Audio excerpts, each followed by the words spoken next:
কিন্তু রাজনৈতিক পরিসরে রয়েছি। আমার সামনে কিন্তু আমার পরিবারে দুজন এমন ব্যক্তিত্ব ছিলেন, একজন 9 বারের সাংসদ বা 7 বারের সাংসদ, আমার ঠিক নাম্বারটা মনে নেই, আমার মামা গুরুদাস দাশগুপ্ত। তিনি যে ফ্ল্যাটটাতে থাকতেন এবং মারা গেছেন, সেই ফ্ল্যাটটাতে আপনারা কেউ থাকবেন না, এখনো আছে ফ্ল্যাটটা, কেউ থাকবেন না। সেই ফ্ল্যাটটার যা অত্যন্ত নিম্ন মধ্যবিত্ত অবস্থাতে, তিনি কিন্তু অতবারের সাংসদ, আমার মনে পড়ছে না ঠিক 6 না 7, বহুবারের সাংসদ। তিনি আমার আদর্শ ছিলেন। আমার আরেকজন আদর্শ তারও আগে মারা গেছেন, আপনারা হয়তো সেটাও জানেন না, যে তিনি আমার জ্যাঠামশাই, আমার নিজের জ্যাঠামশাই, এবং তিনি মন্ত্রী ছিলেন, পশ্চিমবঙ্গ সরকারের মন্ত্রী, এবং ইন্দিরা গান্ধীর সময় জাতীয় কংগ্রেসের প্রদেশ সভাপতি ছিলেন অরুণ মৈত্র। তিনি যখন মারা গেছেন, তিনি ওই যখন মিনিস্ট্রি চলে গেল, যখন তিনি আর সভাপতি ছিলেন না, তিনি একটা ছোট স্টেশনারি দোকান চালাতেন লেক গার্ডেন্সে। তাই করে তার জীবিকা নির্বাহ হতো, ছোট স্টেশনারি দোকান। সুতরাং আমি তো সেই টাইপের পরিবারেরই। সেখান থেকে আমি নিজের চেষ্টায় ডাক্তার হয়েছি। আমার স্বামী ডাক্তারি করেন, এখনো 10 ঘন্টা 12 ঘন্টা খাটেন, আমরা পরিবারে সবাই পরিশ্রম করি, তাতে চলে। কিন্তু গত কদিনে ফেসবুকে এই ভুঁইফোর নেতারা এবং যারা কিছু কিছু 2011-র পরে মধু সংগ্রহ করতে উড়ে উড়ে এসেছে, তাদের যে কমেন্টগুলো আসছে ফেসবুকে, এটা সত্যি সহ্য হচ্ছে না।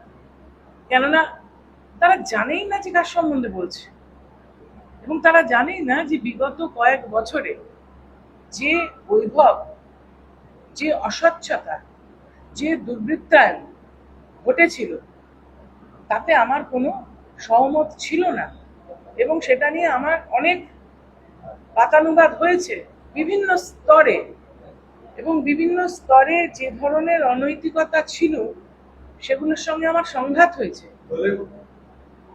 দলের বাইরে তো বটেই, কেননা আমি তো রাজনীতি শুরু করেছি, আপনাকে বললাম যে ধরুন 84 সালে প্রথম কাজ, এবং বিগত 5-7 বছরের এই বৈভব, এতে আমি অভ্যস্ত নই। অত্যন্ত মধ্যবিত্ত জীবন যাপন করতে অভ্যস্ত, এবং আমি মনে করি যে যদি রাজনীতি করতে হয়, সমাজসেবা করতে হয়, মানুষের জন্য কাজ করতে হয়, তাহলে নিজেকে মানুষের সঙ্গে মিলিয়ে দিতে হবে, বিলিয়ে দিতে হবে।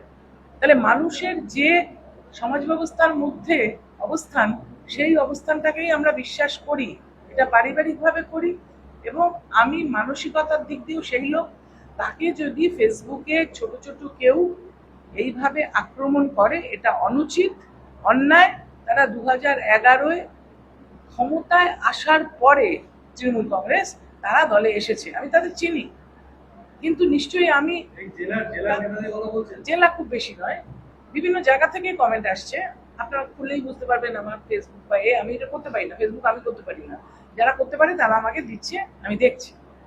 সুতরাং আমি মনে করলাম যে এই অস্বচ্ছতার বিরুদ্ধে এবং এই বৈভবের বিরুদ্ধে এবং এই যে প্রাতিষ্ঠানিক দুর্নীতির বিরুদ্ধে সর্বস্তরে নিশ্চয়ই কিছু বলার প্রয়োজন আছে, কোনো একটা পদক্ষেপ নেওয়ার প্রয়োজন আছে। এবং আজকে যেটা আমি বলতে চাই সেটা হচ্ছে যে নির্বাচনের যে ফলাফল, বিশেষ করে এই জেলায় যেখানকার আমি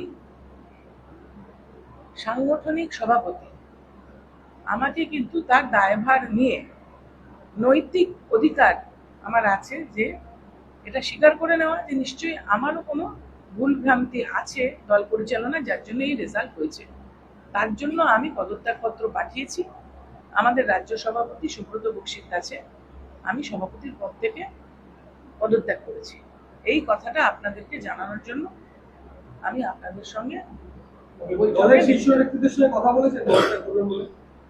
আমি কথা বলিনি, কেননা কথা বলাটা খুব মুশকিল হয়ে পড়ে, ফোনে টোনে পাওয়া যায় না, উনি তো ব্যস্ত থাকেন, খুবই ব্যস্ত থাকেন, সেই জন্য ওনাকে কয়েক বছর থেকে আর ফোনে কথা বলা যায় না। কিন্তু উনি যদি হাল ধরেন এবং উনি যেভাবে দলটাকে পরিচালনা করেছেন, যখন আমি দলে এসেছিলাম, উনি যেভাবে নিজের হাতে মানুষের কাজ করেছেন, মানুষকে সাথে নিয়ে গেছেন, আমার বিশ্বাস একমাত্র উনি পারবেন আবার এই পরিস্থিতিটাকে ভালো করতে। কিন্তু একটা হঠাৎ করে কোনো ভুঁইফোর সংস্থা আসলো, তারা এসে ধমকালো, সবচেয়ে বড় কথা যে এইখানে বসে ধমকে যাচ্ছে। আমি রাজনীতি করছি ধরুন 40-42 বছর, একটা মেয়ের বয়স 22 বছর, সে এসে এখানে ধমকে যাচ্ছে। নাম আপনারা বুঝে নিন। হ্যাঁ, তাই তারা তো সারাক্ষণ ধমকাচ্ছে কি করে পলিটিক্স করতে হবে, কি করে ভোট করতে হবে, কি করে। এবারে ভোটটা আপনি দেখুন, সারা বাংলা জুড়ে ভোটের ব্যবস্থাটা দেখুন। সর্বনাশ করার মূলে যদি কেউ থাকে তাহলে ওই সংস্থা একেবারে সর্বনাশ করে দিয়েছে। দেখুন, আমি যে বললাম যে উনি খুব ব্যস্ত ছিলেন, ইলেকশন চলছিল, তার আগেও তারা এসে মিথ্যা কথা বলেছে, বিভিন্ন মানুষকে তারা ভুল পথে চালিত করেছে।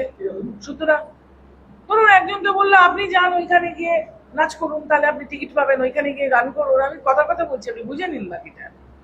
যেভাবে তারা পরিচালনা করেছে আমার দলকে সর্বনাশ করে দিয়েছে, এবং যেভাবে এখান থেকেও মানুষকে লেলিয়ে দেওয়া হয়েছে পার্লামেন্টের ভিতরে বসে কাঁচা খিস্তি করছে, আমি সেই সব মানুষ এসে মিসোজিনিস্টিক মানুষদের আধিপত্য মানতে পারছি না। সুতরাং আমি গেছে ওটা কালকে, ওনারা পেয়েছেন কিনা আমি জানি না, কিন্তু আমার কাছে রিসিভ কপি আছে। দিয়েছি।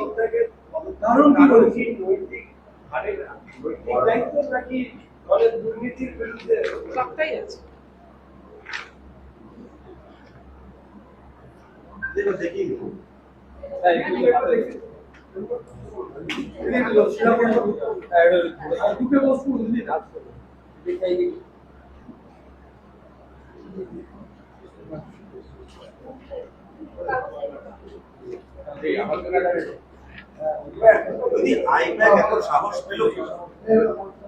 আমি তো আইপ্যাককে নিয়োগ করিনি, নিয়োগকর্তারাই বলতে পারবেন।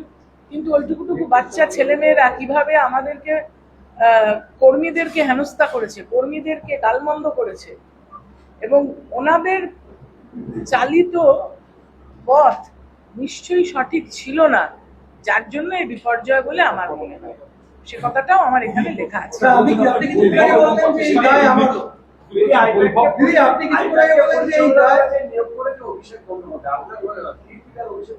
না, আমি কারোর দিকে দিক দিচ্ছি না, আমি শুধু ওই সংস্থার দিকে দিচ্ছি যারা এখানে এসেছে।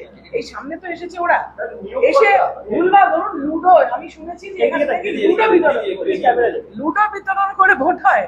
মানুষের কাছে যেতে হবে, মানুষের দুঃখ দুর্দশা বুঝতে হবে, মানুষের কাজ করতে হবে, যেটা আপনাদের মাধ্যমে আমি বলতে চাই। 17 বছর আমি নির্বাচিত জনপ্রতিনিধি হয়ে যাওয়ার পরে আমি কিন্তু কারুর একার নই, সকলের জনপ্রতিনিধি। এবং অবারিত দ্বার আমার বাড়ি এখান থেকে 3 কিলোমিটার, এবং সেই 3 কিলোমিটারের যে আমার বাড়ির অফিস 24 ঘন্টা খোলা থাকে, বাইরে আবার একটা লেটার বক্স লাগানো আছে। যার যা অভিযোগ, অভাব, দাবি সেই বাক্সে দেয় বা অফিসে এসে দেয়, এবং অফিসে 24 ঘন্টা লোক আমাকে দেয়।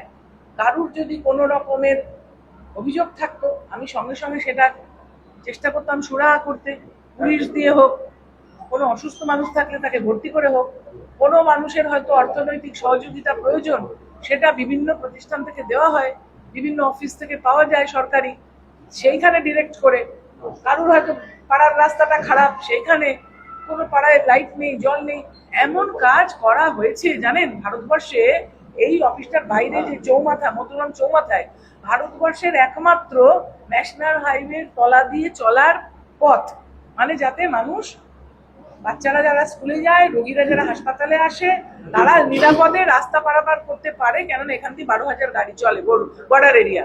সেই জন্য ওই যে পথটা, ওটা পারমিশন করতে গিয়ে আমায় 6-8 মাস দিল্লিতে শুধু প্রত্যেক দিন NHAI অফিসে যেতে হয়েছিল একটা অনুমতি গ্রহণ করতে। কেউ করেনি, কোনো সাংসদ করেনি, হয়ে গেছে, কিন্তু আমি কিন্তু করেছি। হাসপাতালটা যে ছিল মেডিকেল কলেজ, মাননীয় মুখ্যমন্ত্রীকে দিয়ে কিন্তু আমরা মেডিকেল কলেজ এখানে করেছি। এখানে পরিশুদ্ধ পানীয় জল ছিল না আমার এলাকায়, আপনারা জানেন। সেই পানীয় জল কিন্তু ঘরে ঘরে এখন আছে। এখানে বিদ্যুৎ ছিল না সেইভাবে, সব জায়গায় আছে। কোনো ড্রেন ছিল না। এসব যে প্রচেষ্টা, এই প্রচেষ্টাটাকে যদি কেউ নস্যাৎ করতে চায়, তাহলে সে ইতিহাসকে বিকৃত করছে এবং করতে চাইছে।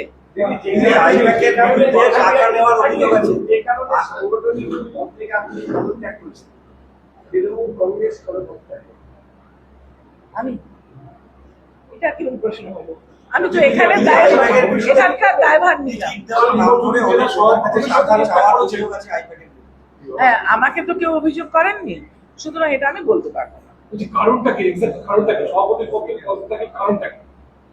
একটা নৈতিক দায়িত্ববোধ তো থাকে যে আমি যখন এখানে সভাপতি হিসেবে রয়েছি তখন এখানে আমরা 5টা অ্যাসেম্বলি সেগমেন্টে হারলাম। এখন বাংলা জুড়ে হয়তো যে আমাদের অবিশ্বাস্য ফল যে 80টায় নেমে গেছে আমাদের সিট, আমি সেটা মানতে পারছি না।